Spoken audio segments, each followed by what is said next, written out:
When you hear the word bodhisattva, what comes to mind? Probably something serene, right? A gentle figure, a symbol of quiet compassion. But what if that's not the whole picture? Today, we're going to crack open a classic text and find a bodhisattva that's, well, less like a calm statue and a lot more like a cosmic superhero. So, yeah, let's just put that question right out there. Is that gentle, almost passive kindness, is that really it? Or is there something way more dynamic, something truly powerful, lurking just beneath the surface of this ancient idea? Well, to find out, we're looking at a text called the Avatamsaka Sutra. It's a huge deal in Mahayana Buddhism, and honestly, what it describes is, it's just mind-bending. It shows us a being whose compassion is so immense, so powerful, that it literally breaks the rules of reality on a cosmic scale. So you ready? Let's dive in. All right, so every hero needs an origin story, right? Where does all of this incredible power come from? We're not talking about a magic spell or a bite from a radioactive spider here. Nope. According to the sutra, it all starts with one single, incredibly profound act, arousing a mind without limits. The term for this in the text is fashin, which basically means to arouse the mind. And let me tell you, this is not just making a simple wish, like, oh, I hope things get better. No way. This is like flipping a switch, a deliberate ignition of an aspiration so vast, it becomes the engine for every single thing they do. It's what powers their entire journey for eons. So what exactly is this mind aspiring to? I mean, just look at the sheer scale of these vows. These are straight from the sutra. This isn't about helping a few folks in your neighborhood. We're talking about liberating all beings, wiping out all of their problems and hangups, and teaching the ultimate truth in every single world that exists. The scope is just, it's total, it's absolute. And this is no fleeting thought, right? The sutra has another term for it, shin, a deep mind. Think of it as a state of being that's totally pure, completely unshakable, and isn't swayed by all the drama of the world. It's this deep, profound resolve that becomes the very bedrock for all the incredible power we're about to see. Okay, so we've got the motivation down, the why. Now, let's get to the how. How does this boundless mind actually do anything? And this, my friends, is where things get really wild. The sutra starts listing off these inconceivable functions that just naturally arise from this state of mind. And right off the bat, these functions just shatter everything we think we know about space.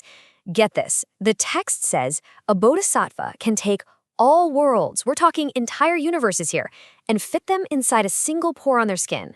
And it's not a tight squeeze. There's no obstruction, no crowding, just whoa. And it works the other way too. They can also manifest all of those infinite worlds inside their own body just as easily. It's like the concepts of big and small, inside and outside, just don't apply anymore. It's a total mastery over the fabric of reality. This next one is just beautiful because it shows both sides of the coin, immense power and incredibly delicate compassion. They can take all the water from all the oceans in the universe and hold it in one pore. But, and this is the amazing part, they do it so gently that not a single fish, not one tiny creature in those oceans is disturbed.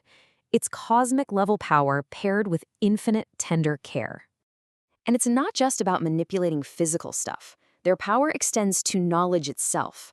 A bodhisattva can say just one phrase of the Dharma, one sentence of truth, and it instantly fills the entire universe, reaching every single being, everywhere, all at once. I mean, talk about universal communication.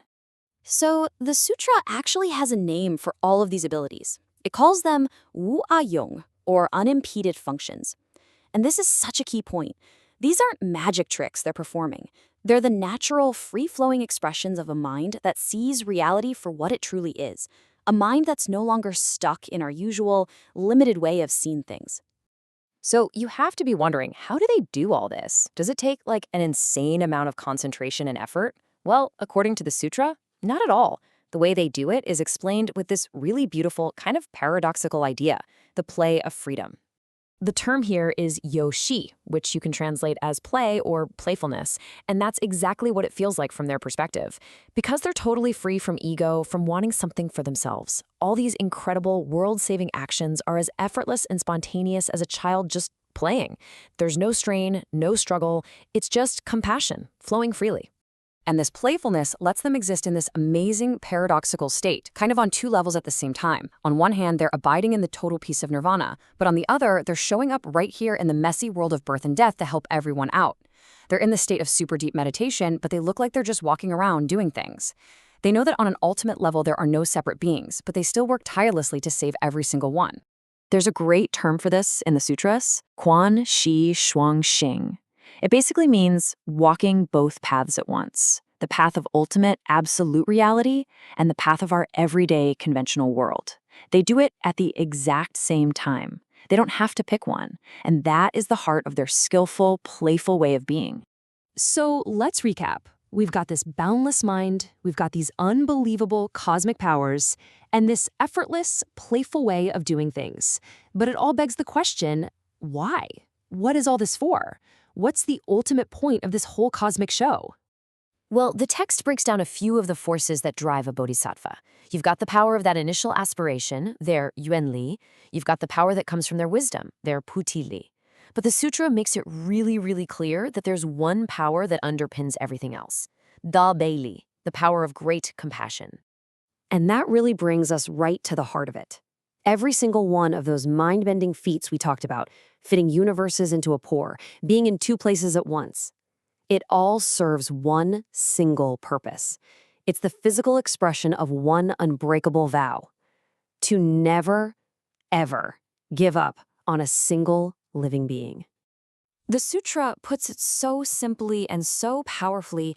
It says the unimpeded function of great compassion exists because they don't abandon sentient beings. You see? The power isn't the point. The power is just the tool. The compassion, that's the cause. That's the source of it all. So that leaves us with a pretty incredible thought, doesn't it? The Avatamsaka Sutra paints this picture where compassion isn't just some soft, gentle feeling. It's the most powerful, dynamic force in the entire cosmos. And it really makes you wonder, right? If our own compassion could tap into even a tiny fraction of that kind of power, what would our world even look like?